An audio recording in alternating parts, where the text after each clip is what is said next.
Et ma grand-mère, quand elle est arrivée en France, et c'est ma mère qui nous l'a raconté, ma grand-mère, quand on était tout petit, elle a jeté son voile à l'eau. Et pourquoi elle a jeté son voile? En disant, enfin voilà, t'arrives en France, c'était la liberté, c'était on va pouvoir vivre comme on a envie, vivre librement. Le truc qui s'est passé, mais ça, j'ai produit un documentaire qui s'appelle Djellaba Basket, c'est Philippe Pujol qui l'a réalisé et qui l'a écrit, sur le phénomène de radicalisation. Pareil, les petits signaux faibles, on n'a pas voulu les voir, mais pareil, pour les mauvaises... Mais on les a vus, pardonnez-moi. On les a vus, mais on les a pas traités. Ah non, mais attends, moi je suis pas d'accord avec vous. On les a vus. Il y a quelqu'un qui les a vus dans les années 80. C'est vrai. Et il l'a dit. Et il a dit. Et il a été ostracisé. Et on n'a pas voulu l'entendre. Et on l'a traité de raciste. Et j'en dirai pas plus. Mais il y en a un qui l'a dit. Il y en a un qui a dit précisément les choses qui allaient se passer. C'est vrai.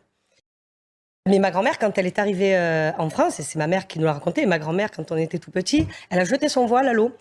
Et pourquoi elle a jeté son voile? En disant, enfin voilà, t'arrives en France, c'était la liberté, c'était on va pouvoir vivre comme on a envie, vivre librement.